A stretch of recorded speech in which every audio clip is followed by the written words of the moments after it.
Hello, I'm OBXToyCat, and welcome back to another episode of my Minecraft Xbox Update Adventures Let's Play. A Let's Play where I'm playing through the various updates that have come out for Minecraft on the Xbox 360, building stuff, killing stuff, and of course destroying stuff. And in this particular episode of the Let's Play, I'm going to be talking about Minecon. If you don't know, Minecon is like the biggest Minecraft event. I mean, it's the only one, well, the only official one, which makes it obviously the biggest, but it is a massive Minecraft event. It just happened this weekend, and that means there's lots of cool things to talk about, particularly because I did spend a lot of time speaking with the 4J guys, and I got a lot of really interesting insights that I figured would be cool to share with you if you like your Minecraft console, and if you're on this channel, I make the assumption you probably do. And in the background, I'll be, well, you know, while I do this, I should say, I'll also be working on one of my big projects I've been working on for a while now, which is actually to have this massive flat land you see here. So let me just break this book. Oh, well, that's broken in the wrong way, but whatever, I'll take it. But yeah, I was actually working on this massive flatland here. I want to make this, you know, like, if you look on the map there, you can see it's missing a few chunks. I want to make this just cover all the way from there, all the way across to here, all the way over to there, and even destroy this mountain at some point. And in fact, I might make that my first goal, because I did destroy a mini mountain that was over here. You can see it's just stone underneath now, but I do still have to destroy this little overhang here, because it does kind of annoy me. So let's make that our mini target for today then. Let's just destroy as much of this as we can. It'll probably be left with stone left over, but either way, that's still cooler than just what it is right now. But yeah, while we do that, let's talk about Minecon. So let me first clarify everything I'm about to say with, there is this, you know, big thing where, like, everything, you know, a lot of things, I've heard a lot from 4J, but I have to be really careful as to what I say, because if you reveal to, like, basically if you reveal features that Microsoft plans to market, then, you know, that's a bad thing. You're instantly gone. And, you know, there's no reason any 4J member should be fired, especially not because of me just talking on YouTube. So I'm going to be extra careful about what I say in this video.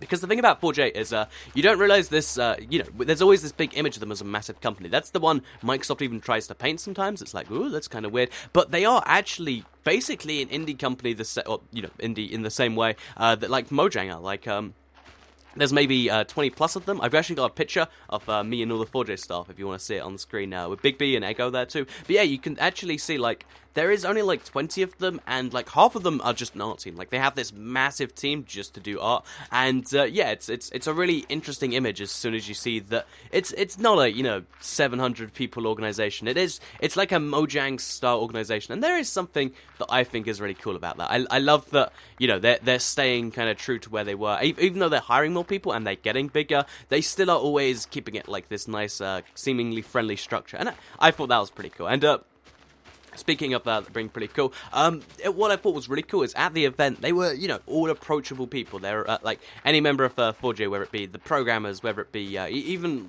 you know, so to some extent, like the CEO and the COO, well, like, you know, pretty approachable people, and it was really, really cool to see that. But anyway, let's talk about exactly, you know, the sorts of things that were revealed at Minecon. So basically, if you don't know, there was a big Minecraft 1.9 announcement at Minecon. They showed off gameplay for the first time. They showed off all these sorts of things. But if you're a Pocket Edition, or you're a if you're a Pocket Edition guy, or you are a, you know, a console guy, then everything that came out isn't quite so clear, but there is quite a few cool things. First of all, there's going to be a Minecraft Windows 10 edition, which is cross-platform with the Pocket Edition, and, you know, obviously it's kind of like the Pocket Edition, but it runs on Windows 10, and I believe they're bundling it in with Windows, which I think is a pretty cool thing to do. So yeah, if you're getting Windows 10, you got like kind of a way to play Minecraft with your Pocket Edition friends, which, by the way, there's like this whole server community for. I didn't even realize till the event, but yeah. So that's kind of that. Also, controller support is finally coming to the Pocket Edition. It's like one of the most requested features, and I believe there were contracting reasons they couldn't do it before,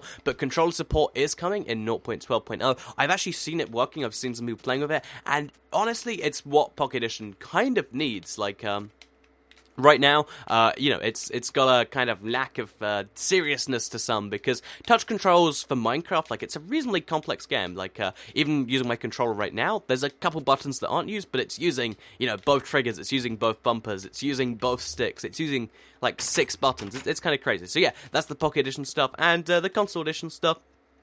Like I said, I have to be careful with what I say here, but what I will say, as a few of the things that I will say is really cool, is you know, because everyone was so approachable and would just answer the questions I asked them, of as long as it wasn't like something too confidential. And one of the really cool things that I think you'll be pleased to hear about, especially if you're a fan of this series and you do play the 360 over the One or the PS3 over the PS4, is that they confirmed that you know, in the next 3 years they have absolutely no plans to drop. Like, at least in the 3 years is as long as they plan ahead with Minecraft, which is actually a crazy long distance. Like, if you think about it, it's only been 3 years since it started, and they're already planned. Like, this is just, you know, their like kind of roadmap thing. But they've got a map of their next 3 years, and that's crazy just how far in advance that is planned. But I just thought that was something pretty cool. But anyway, to go back on the point I was making, yeah, PS3 and Xbox 60 will not be dropped over the Xbox One and the PS4 in the next 3 years. If they are going to start dropping that,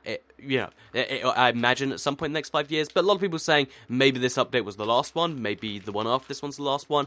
No, that's definitely not the case. It looks like, 3 years, that's how many updates? Like at least 6 updates or so. Several updates. If you're playing a 360 or a PS3 right now, you just do not have to worry about the next thing. Obviously, there's always going to be advantages playing on the Xbox One, and the lead director guy was always clear, and like, even though they like all the consoles, the One and the PS4 do just have slightly better render distances, and they do just, run slightly better. But, that's kind of the way things work. But either way, it's cool. They're not dropping support, and that was one of the really key things that I got, and I was like, that's really good, because I know 80% of you do play on the One. It is an astounding amount of you that play Minecraft. Sorry, did I say One? On the 360, sorry. 80% of the players still play on the 360, and even overall, like if you include PS3 and Xbox 60 together, it's something like 85% play on last gen. It's like, I'm glad they understand that they're playing. That they're still going to make the games for the people playing it rather than make it for the superior platform, and that makes sense. Like, at some point they'll have to drop it, but as long as everyone's or most people have upgraded by then, you're good. So if you've got a 360, you're good. I mean, I recommend upgrading to a One because there's a lot of benefits to that. But if you don't want to, you don't have to, and that's really cool. At least not for the next 3 years. And even after that, he said no plans, and I can't foresee plans. Like, he was very, very obviously, while saying that the next 3 years is all we've got planned. He was like, I don't see any good reasons to do it, and it makes sense. So yeah, that's pretty cool. Another thing I thought was really cool. This is something that I actually got some really, really, really sneaky hints on this one. But basically, I was talking about, like, so between you and Sony, is Sony really the one that caused the delays? And basically, Sony have 3 certification teams. They did confirm that to us, and yeah, they to some extent that's what does hold up the updates to some extent. But it's only by like an extra week, and that's why, if you're wondering, the Sony updates come out later. They definitely don't have any bias away from Sony. They always try and release them at the same time, but sometimes North America, like, this update just came out 12 hours later. Like, they organized it for so long to get it on that exact day, and then it comes out halfway through the day for North America. I don't know what to say. Sony certification is just its whole own big thing. I don't know why it works the way it does, and it must be obviously quite annoying for people. With a game like Minecraft, which is global, and you just can't play with your US friends till they get the update, I guess. But yeah, either way, it's interesting. I don't know why they do that. It seems so much less efficient to test the same game 3 times or 3 separate teams, but it's what they do, and that is the reason PS3 and PS4 sometimes gets updates later. Also, speaking of the cross-platform equality thing, the reason DLC sometimes doesn't go to the PS3 and the 4 at the same time as the 360 is there is licensing issue. Like, when it's their own stuff, like, I think the plastic texture pack, the natural texture pack, all these big texture packs are on the PS3 as well as the 360. But when it comes to stuff like the Star Wars stuff like Doctor Who, I think The Simpsons is there, but a lot of skin packs getting permission from the rights holders to actually go run that stuff, that's where the big holdup comes in. And that was really interesting to me. Like, yeah, of course that would be the thing, but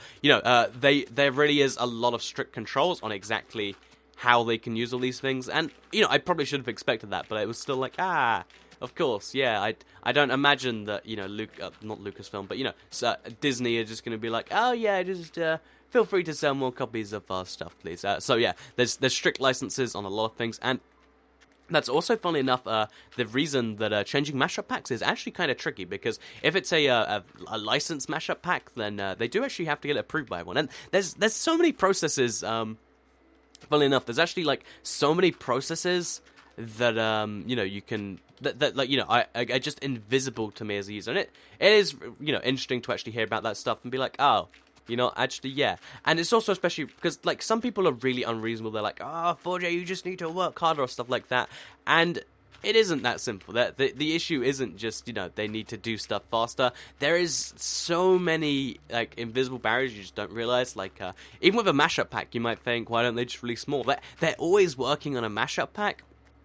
But there are so many steps into actually making one that you just kind of ignore. I know I was actually they did a panel on exactly all the steps, and even then, like in a, you know, kind of like a 40-minute kind of demo thing, there's like, oh, there's that and there's that and there's that. Actually, yeah, there's that too, and you're like, you know, that makes a lot of sense. So I think I might even do a video on mashup packs, because I think what is really interesting about it is like, I got, like, it's one of those things I got some really interesting facts about. But, let's talk about some updatey stuff, because that's what I'm sure everyone is really pumped about. What is happening with the TU27s? What's going on there, and, why are there all these secret textures in the game? So, let me just quickly say that, this isn't something, you know, this is something even too much to tell the old toy cat. But what I will say is, because, yeah, no, obviously they just finished the last update, and I'm like, you know, I was trying to be a little sneaky sometimes, and I'd be like, so if there was a next update currently in the works, what features would this hypothetical update contain? But apparently that's not good enough to, you know, get them to breach massive confidentiality, especially on something they don't even know what they're probably working on. But anyway, one thing I thought that sorry, I've lost my entire train of thought. Actually, oh, the update. So what I can say about what's happening there is that, honestly, you know, the programming team is pretty small, but they are always you know, thinking about how to do this next thing. So, you know, it's something to consider.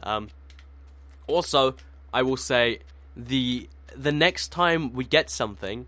This is a really big hint I'm gonna have to be really careful with. The next time we get something that a lot of people want for the console, it won't necessarily be in update form. I'll say that much. There you go. There's your incredibly sneaky hint. So yeah, with that said and done and all of that stuff, let's move on, and then I can maybe stop being so sneaky. So yeah, to move on to other stuff going on there.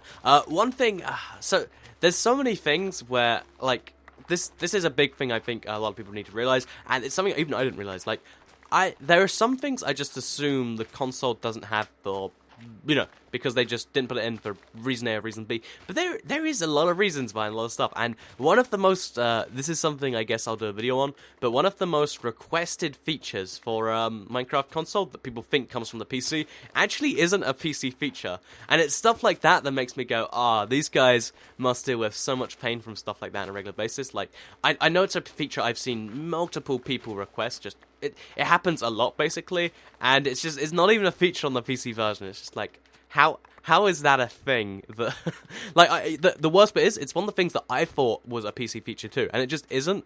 And there's so many things like that where you're like, oh yeah, that probably makes sense.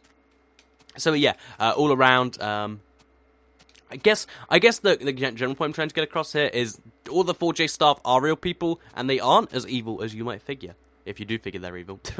Also, by the way, I'm actually making really nice progress on getting this like kind of hole filled in. Like, it used to be this massive hole, but now it looks like it's just maybe like 10 more stacks, 12 more stacks, all good stuff. But yeah, so as we do more of our massive flatland project, let's talk a little bit about the Pocket Edition, because I didn't know there were Pocket Edition servers, and I was kind of really blown away by the fact that there was. So I don't know, if you play Pocket Edition servers, let me know in the comments, I guess, if you want me to do that sort of stuff, because, you know, I went to a panel and they're like, oh yeah, so we're from this server, we get 40,000 players, and I'm like, you're from a Pocket Edition server with 40,000 players?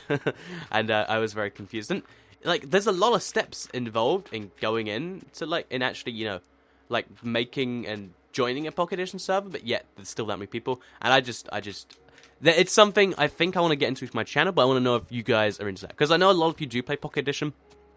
Like, if you have a console, you probably have, you know, no matter what you have, you probably have a smartphone or a tablet or something that can play things, basically. And I guess, you know, that's I'd like to see if you're curious to see that sort of stuff, because there's also, there's Mob Crush to actually stream that in case it's not something that makes videos. I don't know, there's so many options being open, being discussed, and that's what I like about Minecon. As well as all this stuff, by the way, because I have been mostly talking about developers. You also get to meet other YouTubers, like if you don't know Echo Soldier, we met. If you don't know Lion, we met. Like, all of us were staying in a house together, and we're just also chill. Like Big B, Mini God, all that sort of stuff. And as well as just, other YouTuber stuff, there's also all the fans. Like, I ran into a bunch of people at Minecon that were like, hey, Toy Cat. Like, they just come up, like, ask for an autograph or something, then just run away. And it's like, this is great. Like, I think it's awesome that there is so many of you. I think it's awesome that, like, my fans are clearly so awesome. Like, I spoke to a few of them, and, it was just cool to talk about what's going on at Minecon, what they're expecting, all that sort of stuff. And I liked it. I really did like it. It's kind of like this whole video thing, but in real life. And to everyone I did meet at Minecon, because there was several of you. Thank you very much for coming to say hello. It was probably just as nice for me as it was for you. So that's really cool. Anyway, let's get rid of these 2 stacks of dirt. As you can see, this mountain is starting to get a bit more square, which I don't know if that's good, but it is slower going away. Like, this was like a big dirt block, now it's this, which it's as good as it can be. And then once we've done that, I want to cross section this entire part of the mountain and just destroy the whole thing. And that will require a lot of pickaxe work, which is something I should just get used to, I guess. And yeah, that's that. So yeah, to kind of summarize Minecon 2015, I guess, because I made some decent progress here, but we're gonna go to sleep now. I met all the 4J guys, and they're all great. I met a bunch of YouTubers, and the YouTubers I hang around with were great. And I met a bunch of fans, and most importantly of all, you were great. So, also, I probably made some sneaky hints I probably shouldn't have, but I will be making videos on some of the stuff I'm pretty sure I can say. And I guess I'll find out very soon if I can't say that stuff. Because, as I said, I learned a lot of really cool bits of insights from, the 4J staff members, and that was really cool. So, yeah, thank you all for watching this video. I hope you did all enjoy it. If you did like it, please do like it and let me know. Share it if you really liked it, and subscribe if you're new around here. I make videos like this every single day on my channel, and if you subscribe, you'll see them daily on your homepage. Thank you for watching. I'm going to manually craft some lime stained glass, I guess. Oh, no, there we go. Thank you for watching, and goodbye.